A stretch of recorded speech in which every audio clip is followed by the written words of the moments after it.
Hello and welcome to What Now, the news show where we try to figure out what the hell is going on in Washington, D.C. this week. I'm your host, Emily Callahan. All right, let's just jump right in, folks. On Saturday, ISIS leader al-Bakr al-Baghdadi was killed in a U.S. military raid in northwest Syria. A State Department official told reporters Monday that Kurdish-led Syrian Democratic Forces played an important role in the raid that led to al-Baghdadi's death. American military dogs pursued al-Baghdadi into a tunnel, where he then detonated a suicide vest, killing himself and 3 children. 5 others were also killed in the raid, and 2 were captured.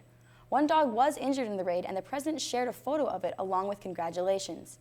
Tuesday morning, the president also tweeted a quote that said, "Bakr al-Baghdadi's #1 replacement has been terminated by American troops." The Pentagon is expected to release video of that raid that killed al-Baghdadi. In other news, the impeachment inquiry is as eventful as ever.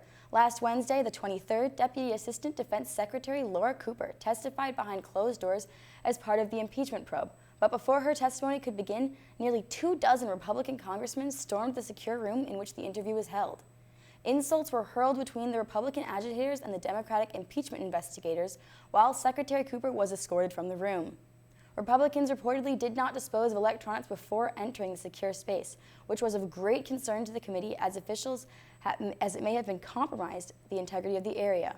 However, since then, even more has happened related to impeachment. On Tuesday, the top Ukraine expert on the National Security Council, Lieutenant Colonel Alexander Vindman, testified before Congress. Vindman was on the call between Trump and Zelensky and is expected to tell Congress that he raised concerns about the call and reported it to a superior. Acting Oversight Chairwoman Carolyn Maloney described Vindman's testimony as, quote, extremely disturbing, end quote. That's 3 extremelies. Folks, it isn't looking good. Speaker Pelosi has also announced the House plans to vote this Thursday, the 31st, on a resolution that will formalize the impeachment inquiry. Congress doing something? Now that's what I call spooky. While this does not guarantee articles of impeachment, it does pave the way for that possibility down the road.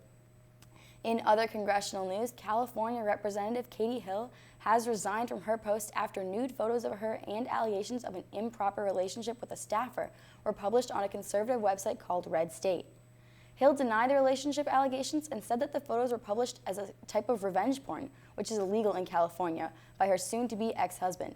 There has been a lot of controversy around Hill's resignation and public shaming, especially in the context of former male representatives who have faced similar controversies. All right, back to the president to close it out.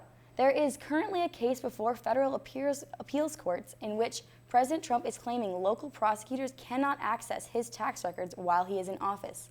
As per tradition, presidents cannot be indicted while in office, and the president's lawyer, William Consovoy, has extended this idea to include all criminal justice proceedings, including subpoenas for documents. When asked if a criminal investigation could be opened if the president did, in fact, quote, pull out a handgun and shoot someone on Fifth Avenue, end quote, Consovoy argued that the investigation should be held until the presidency has ended. Judges questioned this idea, noting especially that Nixon turned over tapes under subpoena during his 1974 investigation. But that's all we have for you today. But don't worry, there'll be plenty to talk about next week. Thank y'all for tuning in. I'm Emily Callahan.